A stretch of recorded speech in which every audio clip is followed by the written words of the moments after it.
Graça e paz, amados. Hoje nós vamos começar a matéria de escatologia. Quer? Caneta? E eu gostaria, antes de começar, trazer aos irmãos Não é para riscar a Bíblia, não. Hein? meu irmão Juscelio.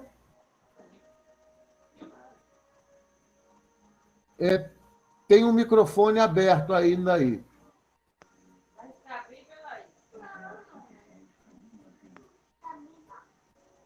Luiz Carlos, por favor, o seu microfone está aberto. Obrigado, meu irmão. Então, amados, nós vamos começar a escatologia e eu gostaria de deixar uma coisa clara para vocês, tá? Como eu disse no finalzinho da aula do nosso amado pastor Zimar, as matérias no campo da teologia, elas se interligam. Então, não tem como eu falar de escatologia se eu não tratar de doutrina de Deus, doutrina de Cristo, doutrina do Espírito Santo. Não tem como eu não falar em exegese, um pouco em hermenêutica. E antes do início da aula, eu gostaria de trazer aos irmãos alguns dogmas que nos são caros, como estão na apostila que eu enviei a vocês. Isso se faz necessário para vocês entenderem a declaração de fé do Instituto Bíblico Atos e da Comunidade Cristã Atos. Então, nós cremos em um só Deus eternamente subsistente em três pessoas, o Pai, Filho e Espírito Santo. Isso se encontra em Deuteronômio 6,4, Mateus 28,19, Marcos 12,29. Na inspiração verbal da Bíblia Sagrada, única regra infalível de fé normativa para a vida e o caráter cristão. 2 Timóteo 3, do 14 ao 17. Cremos na concepção virginal de Jesus, em sua morte vicária e expiatória, em sua ressurreição corporal dentre os mortos e sua ascensão vitoriosa aos céus. Isaías 7,14, Romanos 8,34 e Atos 1,9.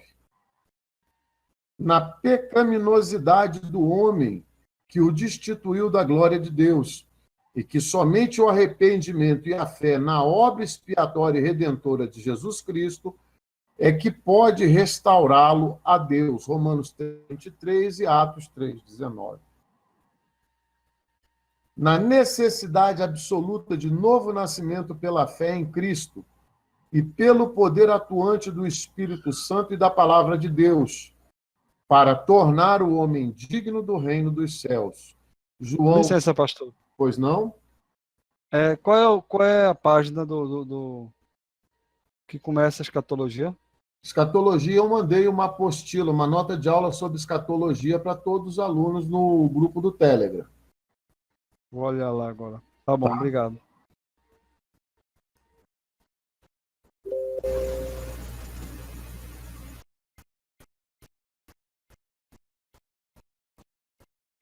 No perdão dos pecados, na salvação presente e perfeita, e na eterna justificação da alma, recebidos gratuitamente de Deus, pela fé no sacrifício efetuado por Jesus Cristo em nosso favor.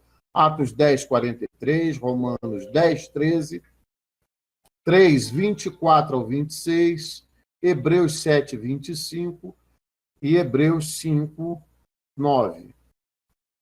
No batismo bíblico efetuado por imersão do corpo inteiro, uma só vez em águas, em nome do Pai, Filho e do Espírito Santo, conforme determinou o Senhor Jesus Cristo. Mateus 28, 19, Romanos 6, 6, do 1 ao 6 e Colossenses 2, 12. Na necessidade e na possibilidade de termos de viver vida santa mediante a obra expiatória e redentora de Jesus no Calvário, através do poder regenerador inspirador e santificador do Espírito Santo, que nos capacita a viver como fiéis testemunhas do poder de Cristo. Hebreus 9:14, 1 Pedro 1:15. No batismo bíblico no Espírito Santo que nos é dado por Deus, mediante a intercessão de Cristo, conforme a sua vontade. Atos 1, 5, 2, 4, 10, 44, 46, 19, 1, 7.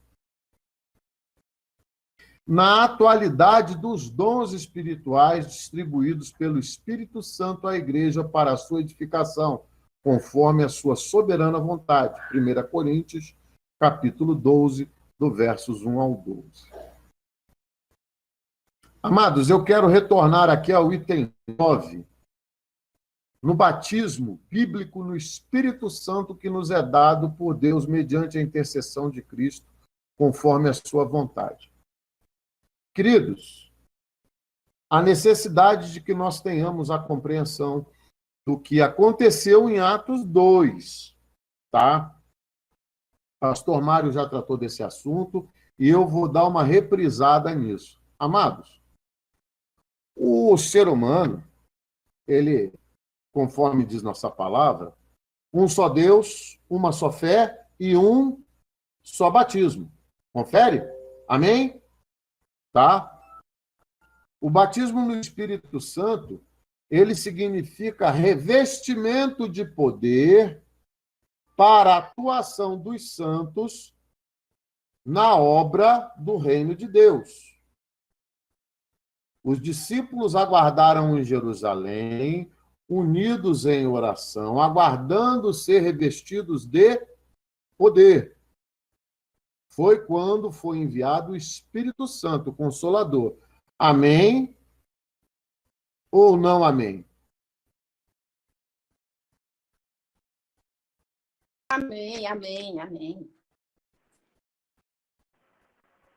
Amém. Na atualidade dos dons espirituais distribuídos pelo Espírito Santo à Igreja para a sua edificação, conforme a sua soberana vontade. Amados, que não haja confusão entre nós. O revestimento de poder, ele é evidenciado por vários dons.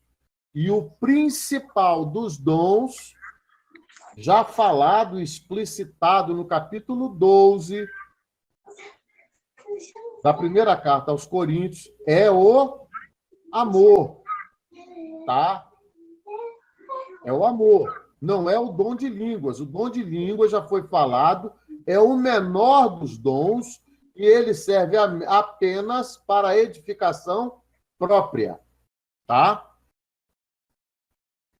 Agora vem a questão mais importante para vocês compreenderem a nossa linha teológica. Nós cremos na segunda vinda pré-milenial de Cristo, em duas fases distintas. A primeira, invisível ao mundo, para arrebatar a sua fiel igreja da terra. A segunda, visível e corporal, com a sua igreja glorificada, para reinar sobre o mundo durante 1000 anos. Amados, eu gostaria... Ô, Josberg, você faz um favor para mim. Leia, por favor, no Evangelho de Marcos, capítulo 13, versículos 19 e 20.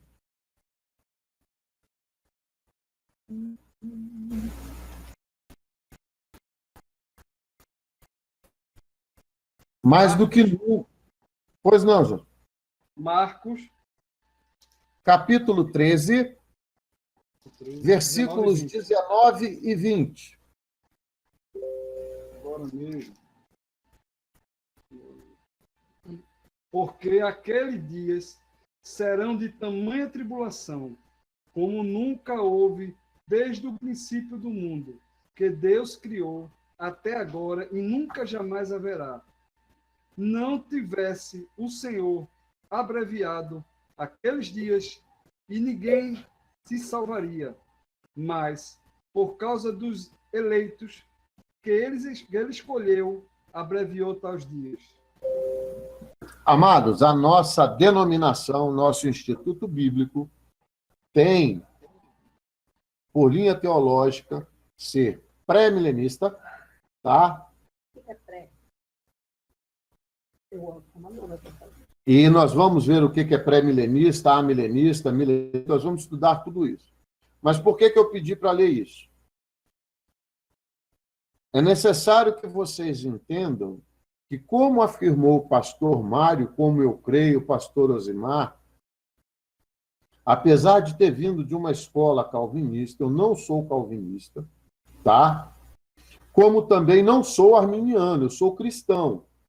Então, existem coisas em ambas doutrinas que são factíveis e que também não são factíveis. Nós temos que conhecer todas as coisas e reter aquilo que nós achamos que é bom, que está de acordo com as Escrituras. Então, nunca se apressem em levantar uma bandeira antes de conhecerem todas as linhas teológicas e ver os prós e os contras. Amém?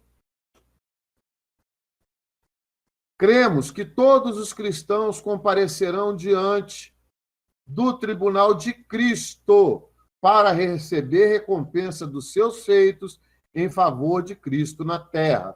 2 Coríntios 5:10. Amados, olhem bem aqui, nós não estamos falando todos os homens. Nós estamos falando todos os cristãos. Tá? Então, é uma diferença grande. Isso se encontra em 2 Coríntios 5:10.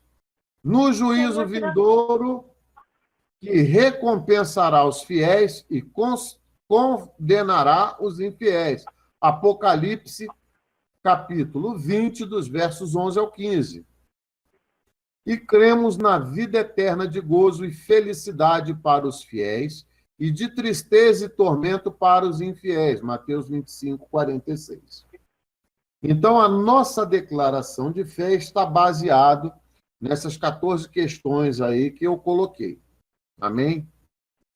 Definições, tá? Escatologia significa doutrina das últimas coisas e, portanto, tem como escopo o estudo das profecias concernentes ao fim desta era e à volta de Cristo.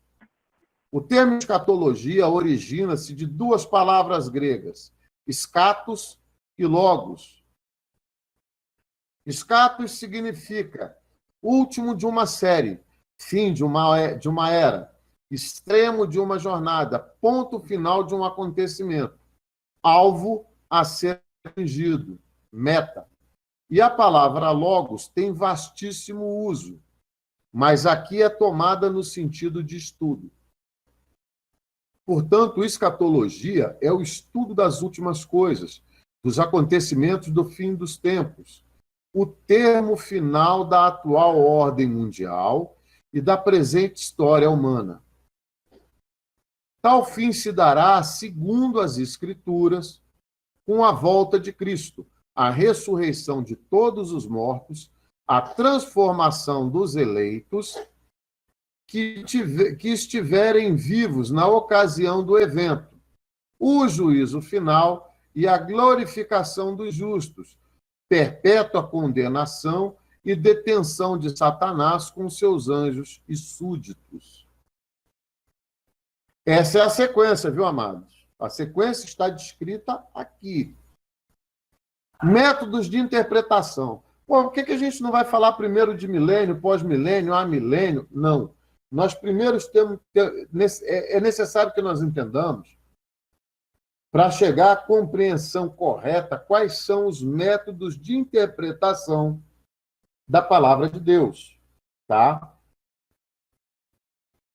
Das muitas perguntas que se deparam aos estudiosos de escatologia, nenhuma é mais importante que a questão do método empregado na interpretação das escrituras proféticas.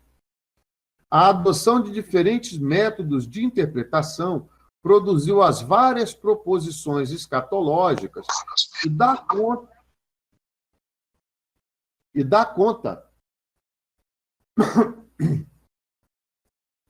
das diversas concepções de cada sistema em desafio ao estudioso da profecia. As diferenças básicas entre a escola pré-milenarista e a milenarista é entre os defensores do arrebatamento pré-tribulacionista e os do pós-tribulacionistas. São hermenêuticas provenientes da adoção de métodos de interpretação divergentes e inconciliáveis. Tá? Os irmãos devem estar se perguntando, mas que negócio é esse? Queridos, o que diferencia o amilenarista e o pré-tribulacionista, né, é justamente a concepção de quando começa o milênio e de quando vai ser o arrebatamento da igreja. E essa divergência, que ela é inconciliável do ponto de vista teológico, né? Elas se baseiam, essas divergências se baseiam nos métodos de interpretação das profecias. Existem dois métodos de interpretação. O método alegórico. O método alegórico é um antigo método de interpretação que passou por um reavivamento nos últimos tempos.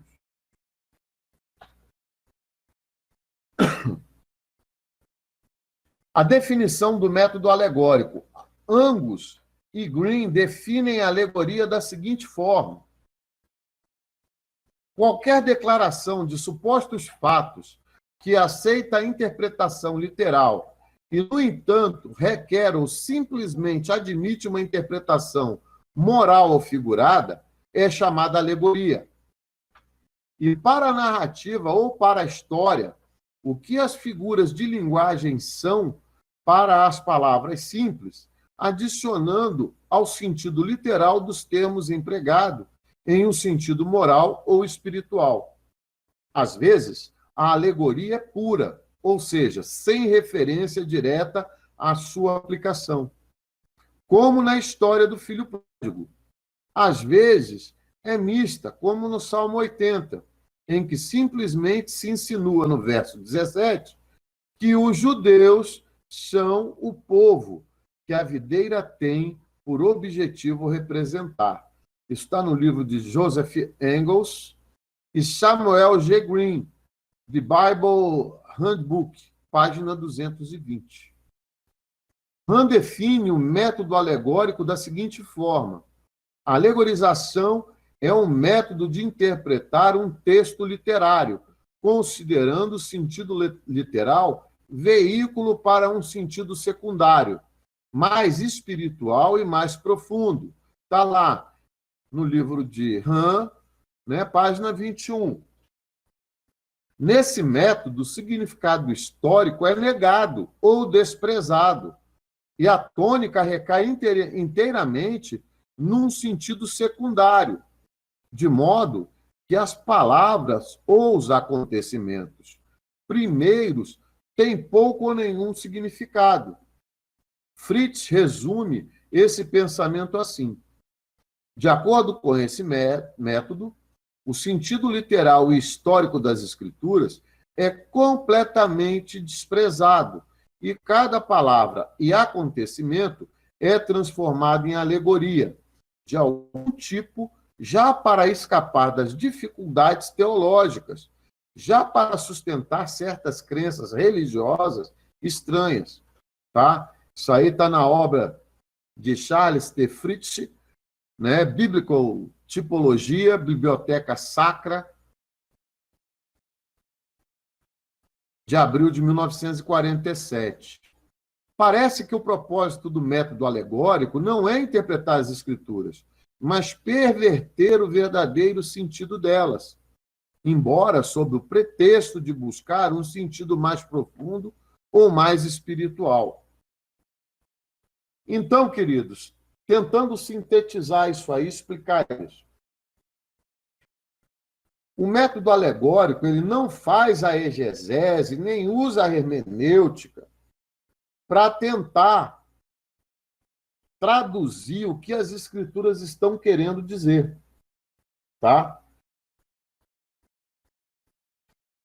Depois nós vamos falar quais as escolas que usam isso.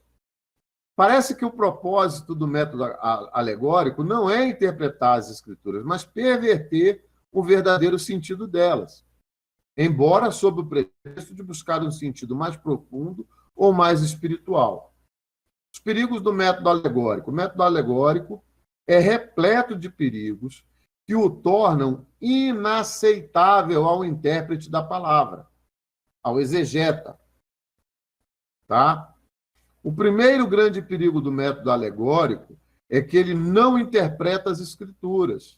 Terry afirma: será imediatamente percebido no seu hábito que seu hábito é desprezar o significado comum das palavras e dar asas a todo tipo de especulação fantasiosa. Eu vou citar um exemplo aqui, de especulação fantasiosa. Tá? Predestinação.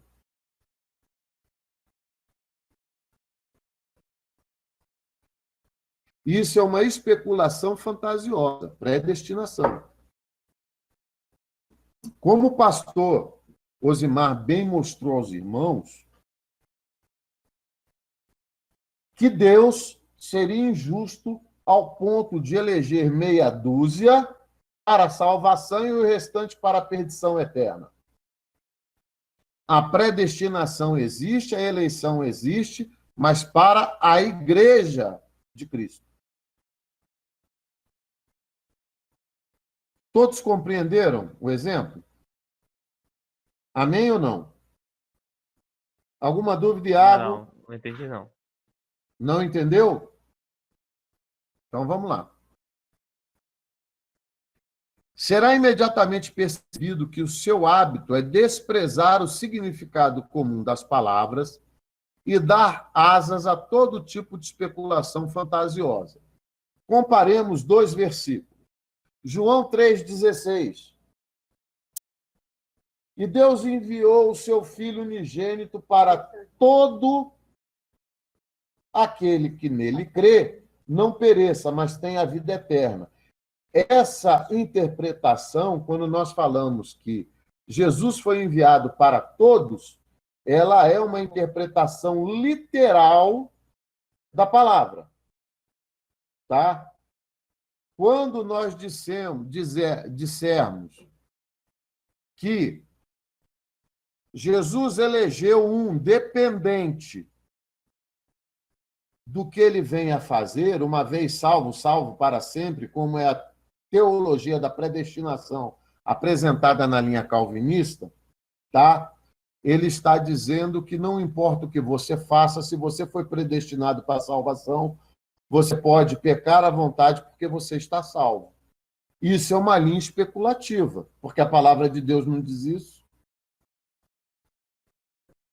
Vocês entenderam agora? Entendeu, Iago? Não é que não tenha entendido. A questão é que, tipo assim, quando eu vejo as pessoas a alegoria, é tipo um exemplo, o tabernáculo, ele é uma alegoria a algo lá na frente, eu tenho uma alegoria de Cristo, algo assim, entendeu? Não. Por isso que eu entendi. Não. Nós vamos ver mais à frente que nós temos tipos, antitipos, símbolos, tá? O que eu estou querendo dizer agora aqui é com relação à interpretação da palavra. Nós ainda vamos chegar lá. O modo alegórico, ele despreza a exegese e a hermenêutica para dar a conotação que se quer dar, independente da interpretação literal da palavra. O método alegórico, ele não leva em conta a contextualização, tá? Não leva em conta o significado da palavra, nem o momento histórico que se está vivendo. Tá bom? No método alegórico, eu vou dar a interpretação que eu quero. Ela não extrai o sentido legítimo da linguagem de um autor, mas insere nele todo tipo de extravagância ou fantasia que o intérprete possa desejar. Tá? Ele pega um versículo como pretexto para dar asas à sua imaginação, e não ao sentido literal do que está escrito. Ficou alguma dúvida nisso aí? Pois não, Josberg. Vou fazer uma pergunta. Referente à salvação. Uhum. Falou a linha calvinística, né? Isso. Que é a questão sempre salvo. Será, salvo, sempre é salvo. Uhum. Mas na palavra de Deus não fala que se você aceitar Jesus como Senhor e Salvador da sua vida, você é salvo, não é pela graça? É justamente o que eu estou falando. Se a gente for lá... Iago, abra aí para mim, por favor, o livro da profecia do profeta Ezequiel, capítulo 18. Então, Ezequiel 18. Então, no caso, isso é uma alegoria. O senhor está falando. O quê? O caso de dizer que sempre salvo é salvo. Isso é uma alegoria. Qual É uma versículo? alegoria. Isso é uma interpretação alegórica da palavra de Deus, porque a palavra de Deus não fala isso. Entendi. A palavra de Deus não fala isso. Lá no livro do... Abriu aí para mim, Ezequiel? Porque 18. é justamente aquilo, né? Que você faz a sua parte, Deus faz a dele. Ele deu Jesus, agora você tem que seguir. Deus nos... Olha só, gente, a palavra de Deus, ela não se contradiz. A palavra de Deus, ela não se nega. A palavra de Deus tem uma sequência que se casa perfeitamente, tá? O que ocorre? O que Deus fala através do profeta Ezequiel? Todas as almas são minhas, e a alma que pecar, essa morrerá. Então, Deus, ele não exclui ninguém do escopo da lupa. Entendeu? Deus não fala, não. Olha, aqueles que eu predestinei, eles podem fazer o que quiser. Não. Deus fala claramente, amados. Olha, a alma que pecar, essa morrerá. Então, Deus coloca todo mundo na vala comum. A palavra de Deus, quando ela fala do pecador, ela fala o quê? Todos pecaram e destituídos foram da glória de Deus.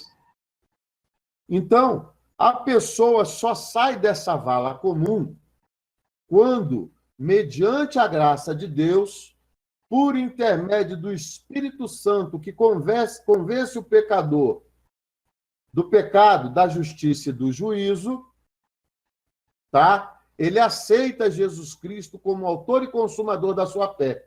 Não pelo que ele acha que ele faz de bom, porque nós não fazemos nada de bom. Oi. Pastor, 29 minutos. 29, é. Amados, vamos parar. O pastor Mário vai fazer outra sala, tá bom? A gente já volta em seguida com essa apostila que eu mandei. Você vai entender essa diferença, porque a gente daqui a pouco vai entrar em símbolos, em tipo, antitipo, tá? Porque não tem como a gente estudar escatologia sem compreender quais são os métodos de interpretação. Mário, pode gravar.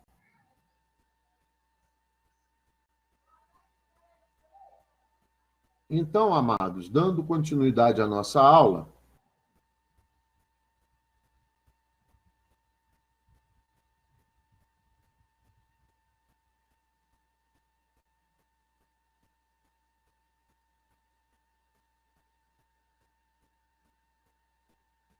o método alegórico não extrai o sentido legítimo da linguagem de um autor, mas insere nele todo tipo de extravagância ou fantasia que o intérprete possa desejar. Como sistema, portanto, ele se coloca além de todos os princípios e leis bem definidos. Angus e Green expressam o mesmo perigo quando escrevem: existe uma liberdade ilimitada para a fantasia. Basta que se aceite o princípio, e a única base da exposição encontra-se na mente do expositor. O esquema não pode produzir nenhuma interpretação propriamente denominada, embora algumas verdades valiosas possam ser ilustradas. A citação anterior deixa prever também um segundo grande perigo no método alegórico. A autoridade básica da interpretação deixa de ser a Bíblia e passa a ser a mente do intérprete. A interpretação pode, então, ser distorcida pelas posições doutrinárias do intérprete, pela autoridade da igreja a qual ele pertence, pelo seu ambiente social e por sua formação ou por uma enormidade de fatores. Jerônimo reclama que o estilo mais errôneo de ensino é corromper o sentido das Escrituras e arrastar sua expressão relutante para a nossa própria vontade, produzindo mistérios bíblicos a partir de nossa própria imaginação.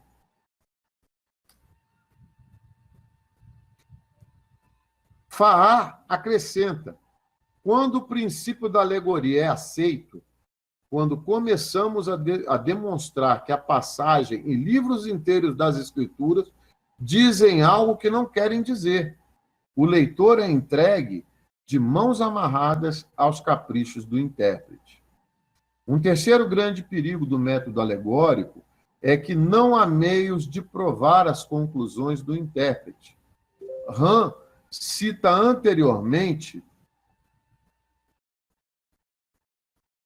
anteriormente, afirma: ele não pode estar seguro de coisa alguma, exceto do que lhe for ditado pela igreja, e em todas as eras a autoridade da igreja tem sido falsamente reivindicada pela presunçosa tirania de falsas opiniões dominantes.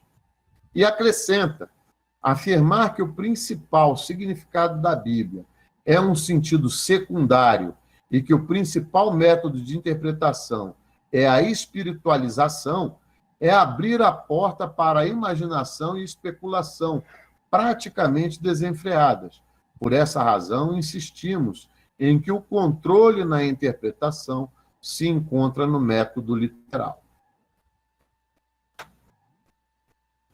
Que esses perigos existem e que o método alegórico de interpretação é usado para perverter as Escrituras é reconhecido por Ellis, ele próprio defensor do método alegórico no campo da escatologia, quando diz: se a interpretação figurada ou espiritual de determinada passagem é justificada ou não depende somente de ela fornecer ou não o sentido verdadeiro, se for usada para esvaziar as palavras do seu sentido claro e óbvio, privando-as de intenção clara, então alegorização ou espiritualização são termos de pejoração bastante merecida. Assim, os grandes perigos inerentes a esse sistema são a eliminação da autoridade das Escrituras, a falta de base pelas quais averiguar as interpretações, a redução das Escrituras ao que parece razoável ao intérprete e, por conseguinte, a impossibilidade de uma interpretação verdadeira das Escrituras. Vocês estão entendendo isso aqui ou estão com dúvida? Você entendeu do que se trata a alegorização na interpretação bíblica, Iago? Agora eu entendi. Entendeu agora? Tá? Quando a gente fala de alegorização, a gente despreza um dos solas da reforma protestante, que seria sola escritura, certo? Só a escritura. No sistema alegorizado, você dá vazão à sua imaginação, independente do sentido literal da palavra. Aí você abandona esse dogma da reforma protestante. Tá? A Igreja Católica, a Igreja Romana, ela era, ó, padrão no método da alegorização, tá? Vamos ver agora o uso da alegoria no Novo Testamento. Para justificar o uso do método alegórico, frequentemente se argumenta que o próprio Novo Testamento o emprega. Por isso, só pode tratar-se de um método justificável de interpretação. Em primeiro lugar, faz referência à carta aos Gálatas, capítulo 4, versículos 21 ao 31, em que o próprio Paulo teria usado o método alegórico. Quanto a este suposto emprego de alegoria, Farrar observa a alegoria que depende, que de alguma forma se assemelhe às de Filo, ou à dos pais, ou a dos escolásticos, só consigo encontrar uma no Novo Testamento.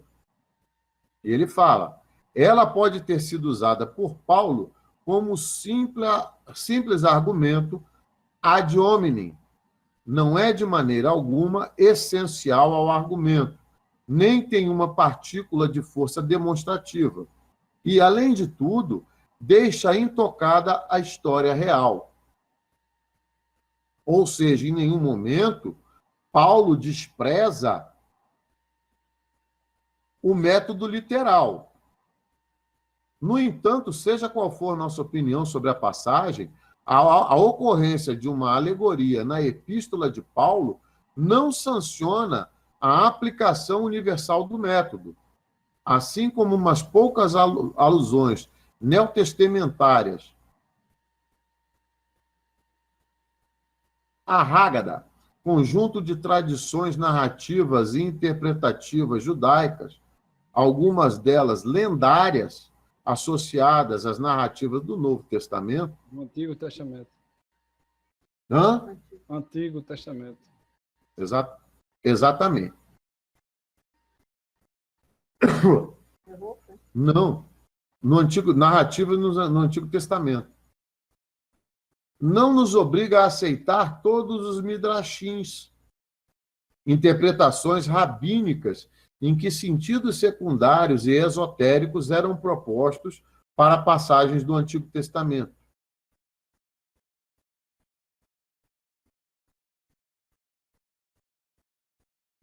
Rabínicos, nenhumas poucas citações de poetas gregos provam a autoridade divina dos escritos pagãos. Farrar, Gilbert, seguindo a mesma linha, conclui: uma vez que Paulo explicou alegoricamente um acontecimento histórico do Antigo Testamento, parece provável que aceite a possibilidade de aplicar em outros lugares o princípio da alegoria. No entanto, o fato de suas cartas não mostrarem nenhuma outra ilustração inconfundível de alegoria mostra que ele não sentiu que fosse cabível desenvolver o sentido alegórico das Escrituras, ou que é mais provável, que, em geral, ele fica mais satisfeito em oferecer a seus leitores o sentido original simples do texto. Com respeito ao uso do método por outros autores do Novo Testamento, Farrar conclui: a melhor teoria judaica purificada no cristianismo toma literalmente os ensinos da velha dispensação, mas vê neles, como Paulo, a sombra e o germe de desenvolvimentos futuros. A alegoria, embora usada uma vez por Paulo a título de ilustração passageira, é desconhecida de outros apóstolos e jamais sancionada por Cristo.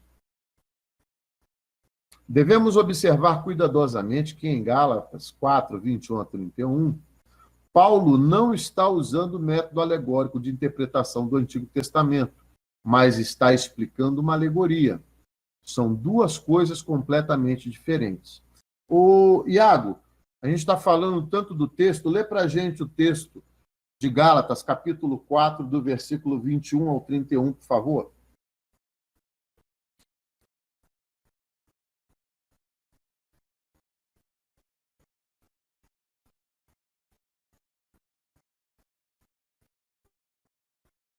21, né? Isso. Vamos lá. Dizei-me-vos, os que quereis permanecer subjugados à lei, acaso não tendes ouvido como clareza a lei? Porquanto está escrito que Abraão teve 2 filhos, um da mulher escrava e outro da livre. O que era filho da escrava nasceu de modo natural, porém o filho da mulher livre nasceu mediante uma promessa. Pois bem, uso essa história aqui como uma ilustração, pois essa mulher prefigura 2 alianças. Uma aliança precede o Monte Sinai e pode gerar apenas filhos para a escravidão. Esta é Agar. Agar representa o Monte Sinai, na Arábia, e corresponde à atual cidade de Jerusalém, que vive como escrava, como se... Você inverteu aí. Você A ordem, né? inverteu Sara e Agar. Tá, peraí. Eu quero filho se ela nasceu de modo natural, porém o filho é mais do seu. Pois bem, eu uso essa história aqui como uma ilustração, pois essas mulheres prefiguram 2 alianças. Uma aliança procede do Monte Sinai e pode gerar filhos para a escravidão. Esta é Agar. Agar representa o Monte Sinai, na Arábia, e corresponde à atual cidade de Jerusalém, certo? Não. Não. Então a versão aqui tá errada. Deixa eu trocar de versão aqui.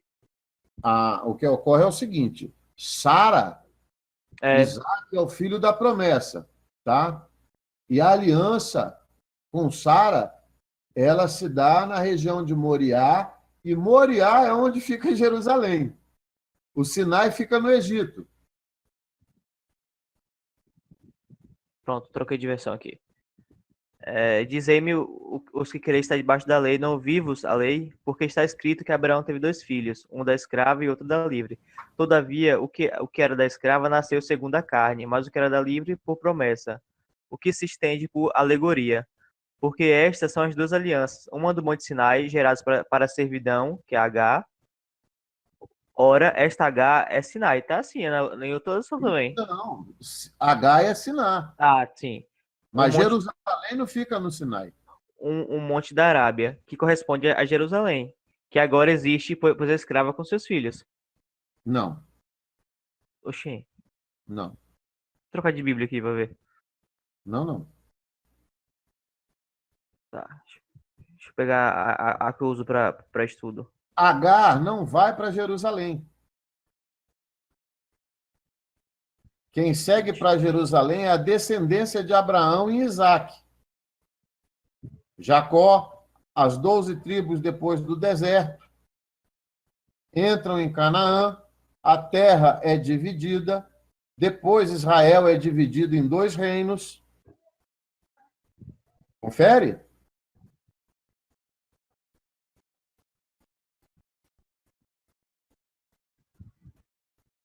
Não, eu sei, confere, é porque a tradução aqui tá dando isso. Deixa essa versão aqui.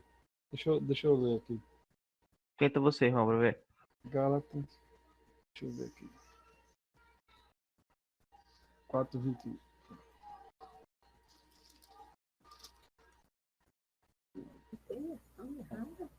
Dizei-me os que quereis estar sob a lei.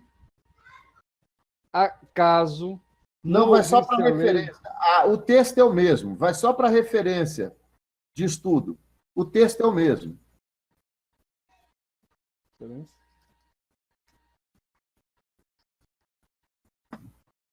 Pois está escrito que Abraão teve 2 filhos, um da mulher escrava e outro da livre.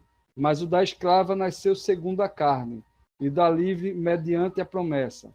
Essas coisas são alegóricas, porque estas mulheres são 2 alianças. Uma, na verdade, se refere-se ao Monte Sinai, que gera para a escravidão. Essa é Agar.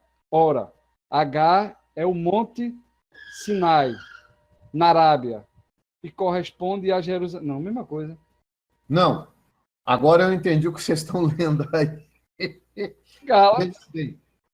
O Monte Sinai para os árabes está como Jerusalém para os hebreus. Entendeu agora? Compreendeu, Iago? Não, é isso. Eu tinha pensado já nisso. É por isso que eu tava estranho aqui, não tá? Escatologia, gente. A gente leu 3 versões. Então, amados, continuando aqui.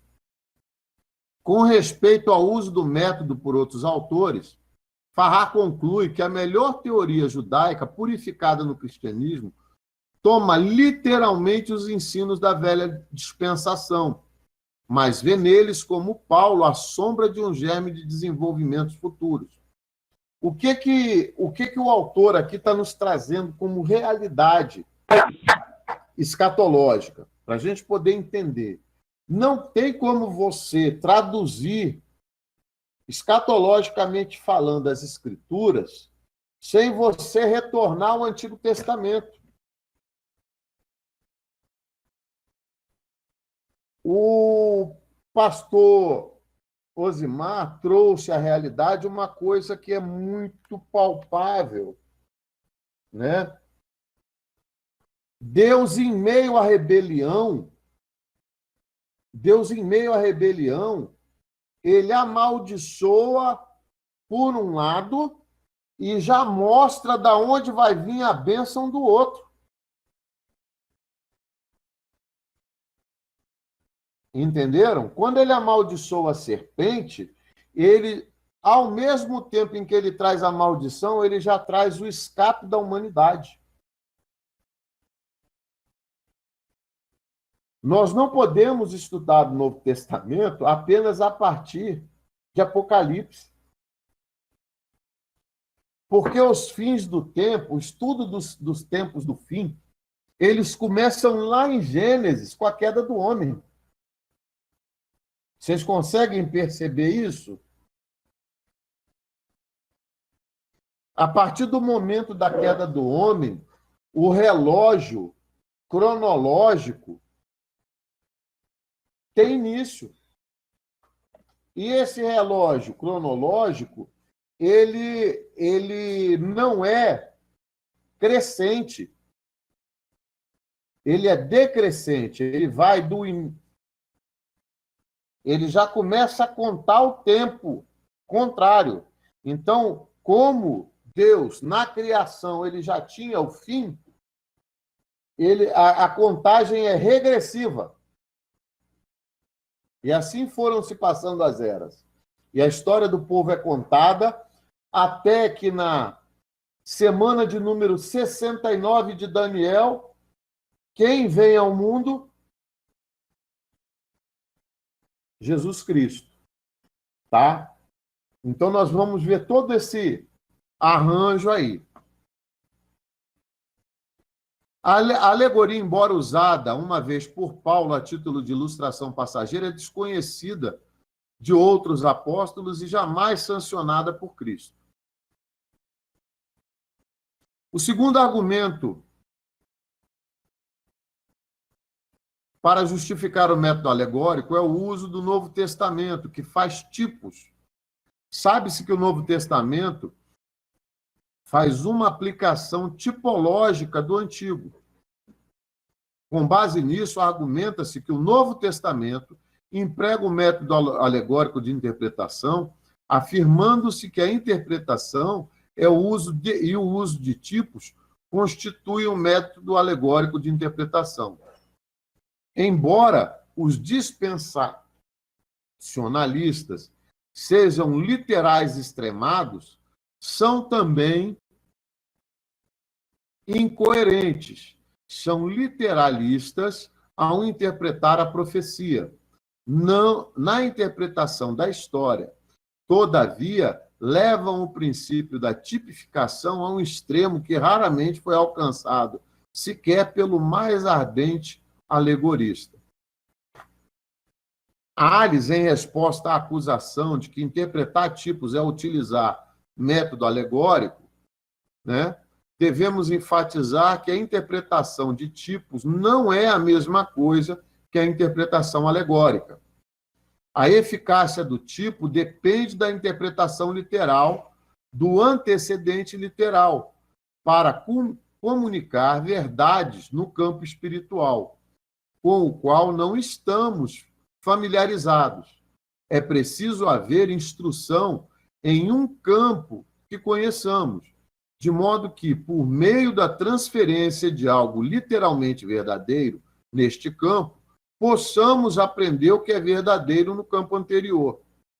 É necessário haver um paralelismo literal entre o tipo e o antitipo, para que o tipo tenha algum valor. Quem alegoriza o tipo jamais chegará à verdadeira interpretação. A única maneira de discernir o significado do tipo é pela transferência de ideias literais do campo natural para o espiritual. Schaffer escreve corretamente: no campo de estudo de alegoria de várias espécies, ou seja, parábolas, tipos e símbolos, o intérprete precisa ser cuidadoso para não tratar declarações claras das Escrituras segundo o que se exige da linguagem característica das expressões figuradas. Uma verdade já expressa merece ser repelida nesta altura. Há toda a diferença do mundo entre interpretar uma alegoria das Escrituras, de um lado, e alegorizar uma passagem literal de outro. Conclui-se assim que o uso de tipo nas Escrituras não sanciona o método alegórico de interpretação. Vamos estudar agora o método literal. Em oposição direta ao método alegórico de interpretação, encontra-se o método literal ou histórico-gramatical. Definição: o método literal de interpretação é o que dá a cada palavra o mesmo sentido básico e exato que teria no uso costumeiro, normal, cotidiano, empregada de modo escrito, oral ou conceitual. Chama-se método histórico-gramatical para ressaltar o conceito de que o sentido deve ser acurado mediante considerações históricas e gramaticais. Hahn define o método da seguinte forma: o significado costumeiro e socialmente reconhecido de uma palavra é o sentido literal dessa palavra. O sentido literal de uma palavra é o seu significado básico, costumeiro, social. O sentido espiritual ou oculto de uma palavra ou expressão é o que deriva do significado literal e dele depende para a sua existência. Interpretar literalmente significa nada mais, nada menos que interpretar sob o aspecto do significado normal e costumeiro. Quando o manuscrito altera o seu significado, o intérprete imediatamente altera o seu método de interpretação.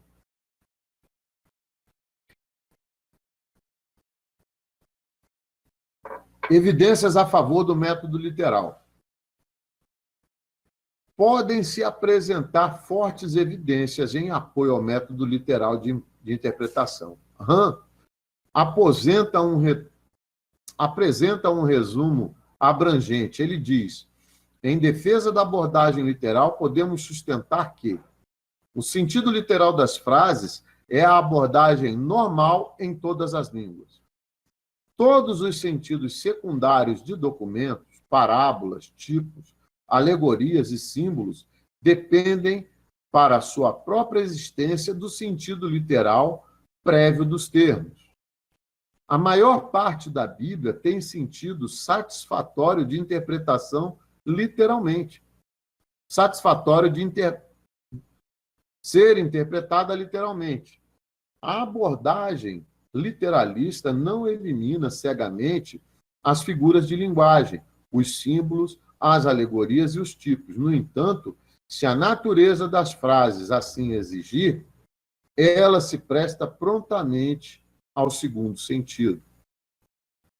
Este método é o único freio sadio e seguro para a imaginação do homem. Esse método é o único que se coaduna com a natureza da inspiração. A inspiração completa das Escrituras ensina que o Espírito Santo guiou homens à verdade e os afastou do erro. Nesse processo, o Espírito Santo usou a linguagem e as unidades de linguagem como sentido, não como som, são palavras e pensamentos. O pensamento é o fio que une as palavras. Portanto, nossa própria exegese precisa começar com um estudo de palavras e de gramática, os dois elementos fundamentais de toda a linguagem significativa. Visto que Deus concedeu sua palavra como revelação ao homem, teria de esperar que sua revelação fosse dada de forma tão exata e específica que seus pensamentos pudessem ser comunicados e entendidos corretamente quando interpretados, segundo as leis da linguagem e da gramática. Tomada como evidência, essa pressuposição favorece a interpretação literal, pois um método alegórico de interpretação turvaria o sentido da mensagem entregue por Deus. O fato de que as Escrituras continuamente remetem para interpretações literais é o que foi anteriormente escrito, e o que foi anteriormente escrito serve de prova adicional quanto ao método a ser empregado para interpretar a palavra.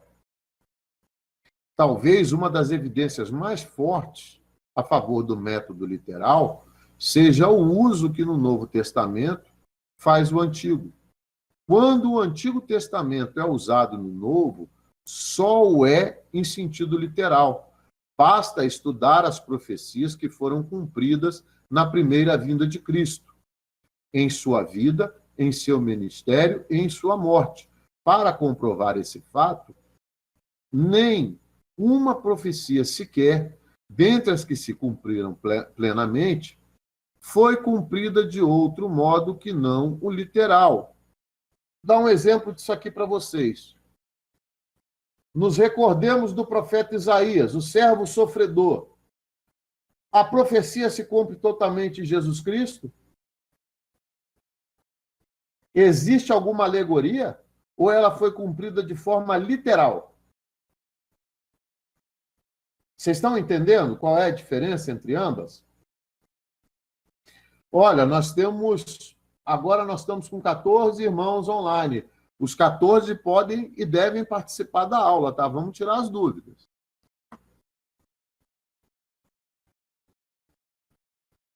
Embora possa ser citada uma profecia no Novo Testamento como prova de que certo acontecimento cumpre de modo parcial uma profecia, como em Mateus 2, 17 e 18, ou para mostrar que um acontecimento está em harmonia com o plano pré-estabelecido de Deus, como em Atos 15, isso não torna necessário um cumprimento não literal, nem nega um cumprimento completo no futuro, pois tais aplicações da profecia não exaurem o seu cumprimento. Portanto, essas referências à profecia não servem de argumentos de um método não literal. Com base nessas considerações, podemos concluir que há evidências de apoio à validade do método literal de interpretação. Outras evidências a favor do método literal serão apresentadas no estudo a seguir sobre a história da interpretação.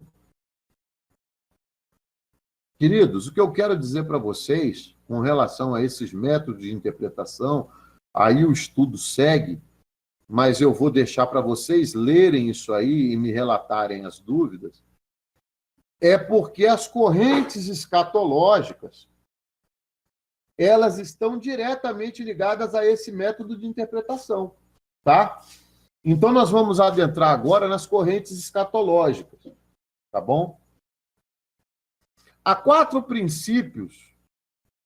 principais correntes escatológicas. Elas são amilenismo, sustenta que o milênio está em curso, começou com a ressurreição e exaltação de Cristo e criação da igreja, e terminará com a segunda vinda do Cordeiro. Tá? Pré-milenismo prega que o reino milenário do Messias será implantado na terra, material, social política e religiosamente por ocasião de sua volta com a ressurreição dos justos. O reino milenar terminará com a ressurreição e a condenação final dos ímpios.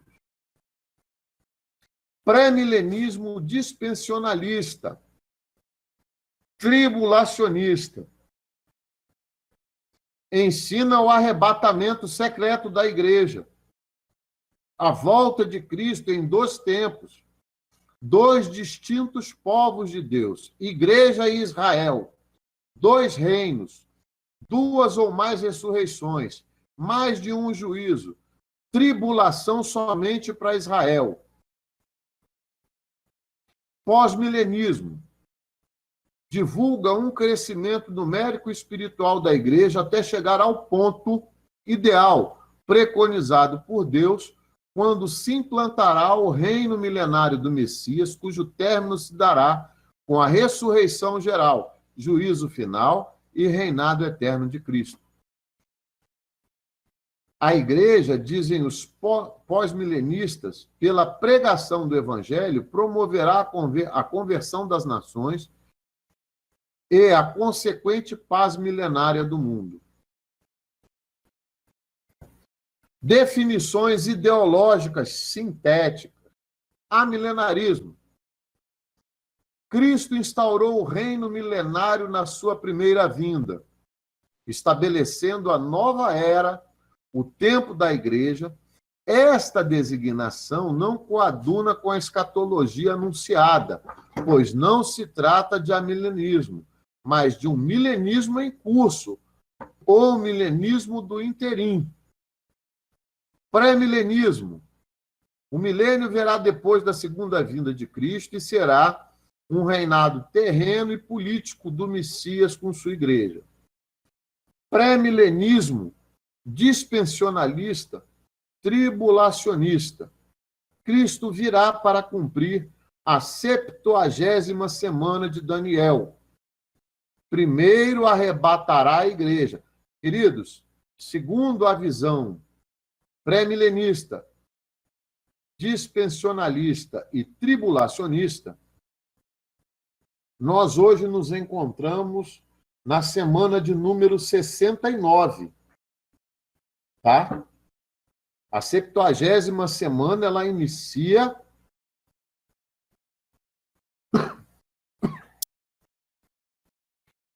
Cristo virá para cumprir a 70ª semana de Daniel. Primeiro ele vai arrebatar a igreja, depois, durante 3 anos e meio, congregará Israel. A seguir, haverá a grande tribulação, durante mais 3 anos e meio. Então, Cristo retornará e dará início ao reino milenário, regendo de Jerusalém o mundo. O pós-milenismo, o reino milenário será implantado paulatinamente pela pregação universal do Evangelho e pelo crescimento e santificação da igreja. Essas linhas teológicas, tá? Elas nos mostram os diversos pensamentos acerca da segunda vinda de Cristo, acerca de profecias bíblicas, tá? Profecias escatológicas contidas no Antigo Testamento. Então, nos cabe ver do ponto de vista teológico qual delas é a mais parecida com o que está na palavra de Deus. Existe o livro de Apocalipse que diz como as coisas vão acontecer. E lá está escrito de que forma vão acontecer. Mas é só em Apocalipse que nós temos revelações escatológicas? Não. Nós temos o Evangelho de Marcos. No Evangelho de Marcos, ele deixa claro que nós vamos ter o princípio das dores, a tribulação, e Deus falando, né? É o próprio Senhor Jesus que relata a grande tribulação, segundo o Evangelho de Marcos, na qual ele diz que se ele não abreviasse aqueles dias, quais dias? O da grande tribulação, tá? Nem os eleitos seriam salvos. Aí a gente tem que parar para pensar o seguinte: A 70ª semana de Daniel, ela se divide em duas partes. 3 anos e meio de paz e 3 anos e meio de tribulação. Então, o arrebatamento da igreja vai ocorrer em algum ponto durante a tribulação. Confere? Vocês entenderam dessa forma ou não? Com essa cabeça aí, gente. Eu entendi. Estou entendendo tudinho. Amados, é o que eu falei para vocês. Para estudar escatologia, a gente precisa voltar lá atrás. Tá? Então, nós vamos aprender agora as alianças que estão contidas na Bíblia. As alianças de Deus com o povo de Deus.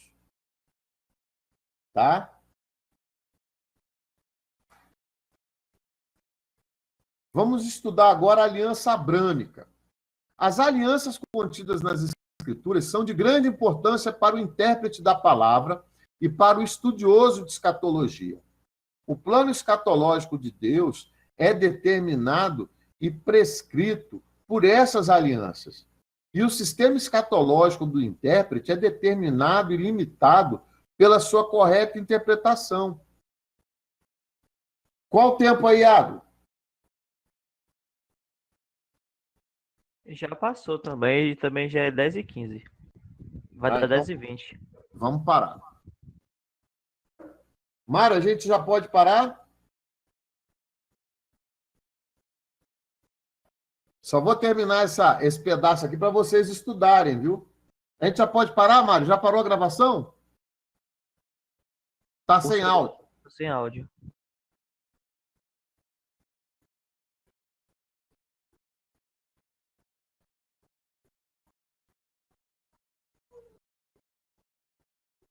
Queridos, eu vou deixar a porta aberta para vocês, tá?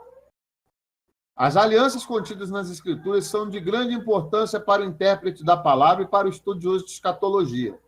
O plano escatológico de Deus é determinado e prescrito por essas alianças. E o sistema escatológico do intérprete é determinado e limitado pela sua correta interpretação. Essas alianças devem ser estudadas diligentemente como a base da escatologia bíblica.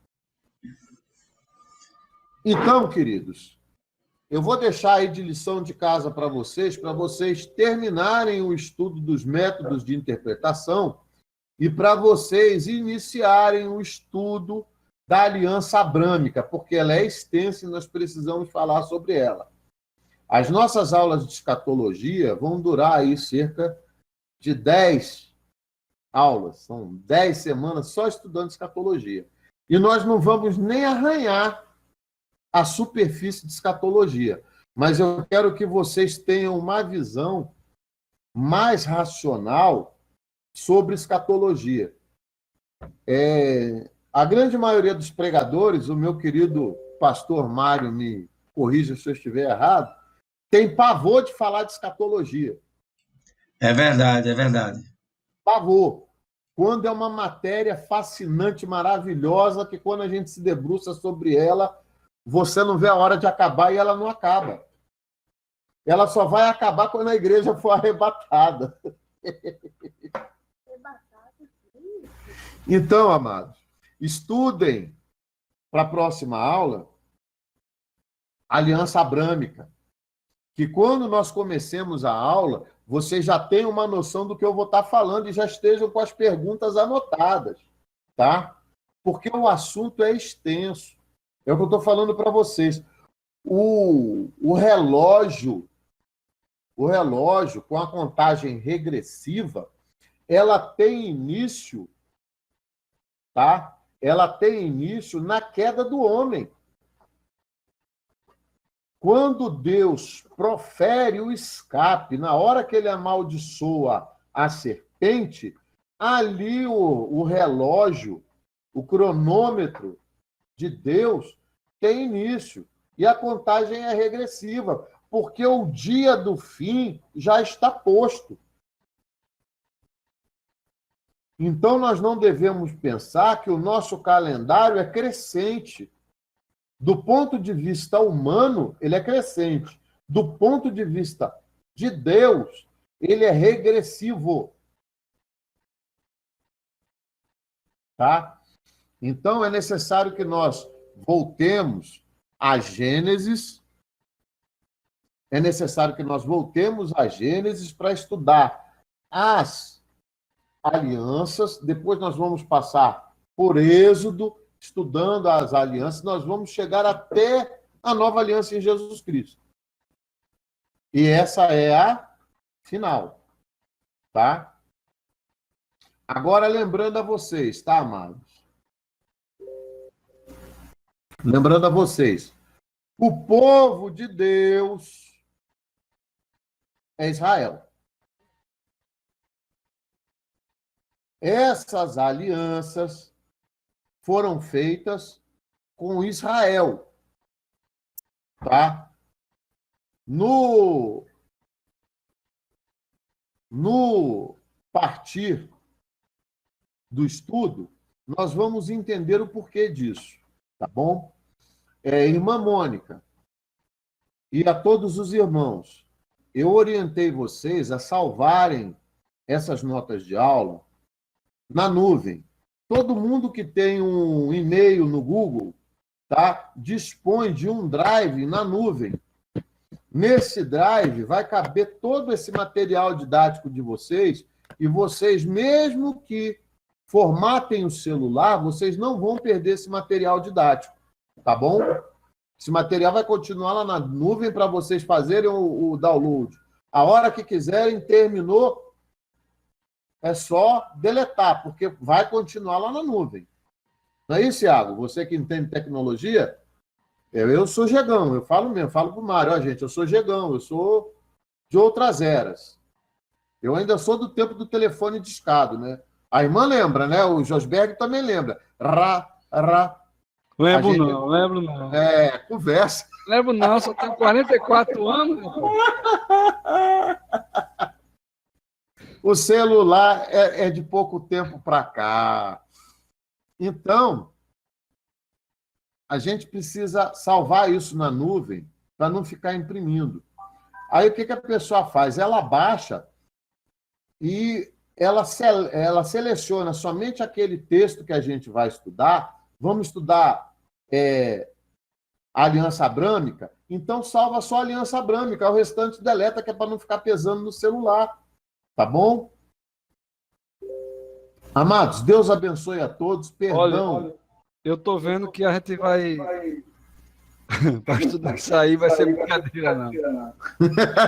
Não, olha, gente, o problema é o seguinte.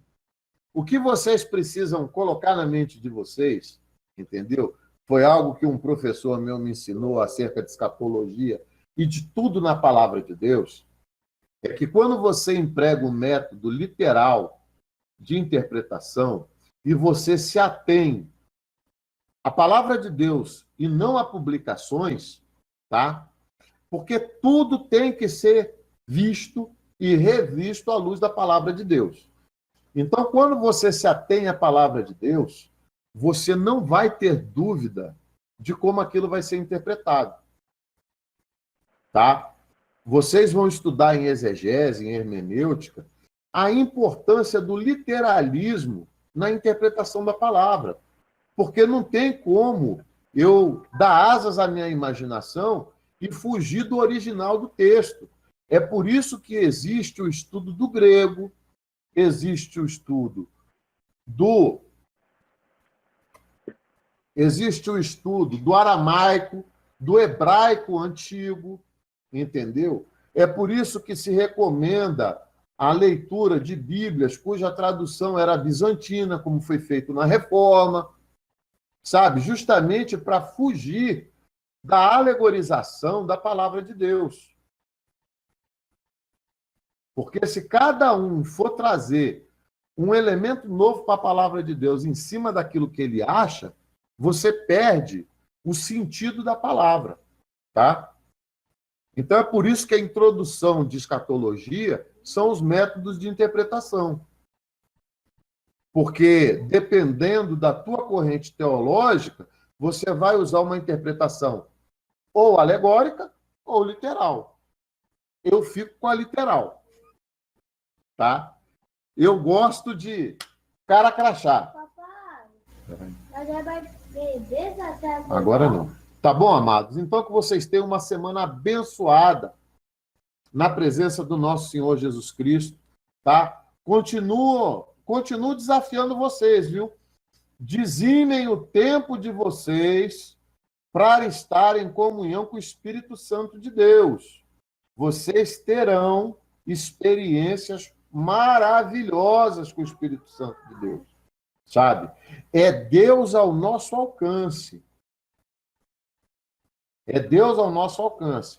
Então, amados, dizimem o tempo de vocês. Tirem pelo menos 10% do dia de vocês para dedicar a conhecer essa pessoa maravilhosa e inigualável que é o Espírito Santo de Deus. Sabe? Amém. E ele tá aí com vocês. Está Amém. com todos vocês. E aí com também. todos nós. Amém. Todos Daí nós. também com Na hora nós. que vocês forem estudar, vocês peçam para que o escritor esteja abrindo os ouvidos e os olhos espirituais para que vocês compreendam as escrituras.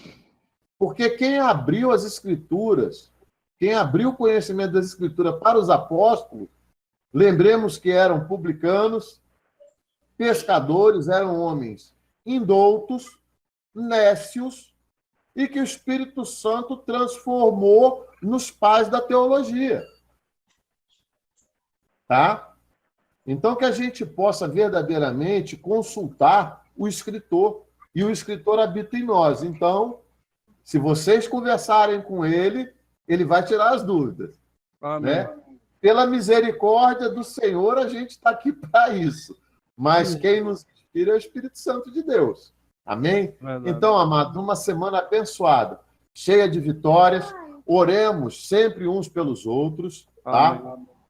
Que nós possamos estar Amém, irmanados pastor. O senhor e estar também. orando pela nossa nação, para que o Senhor esteja livrando as pessoas dessa cadeia de morte trazida por essa enfermidade terrível, tá? E que o Senhor tenha misericórdia de todas as nossas vidas, tá bom? Deus Amém. abençoe a todos. Fiquem com Deus. Amém.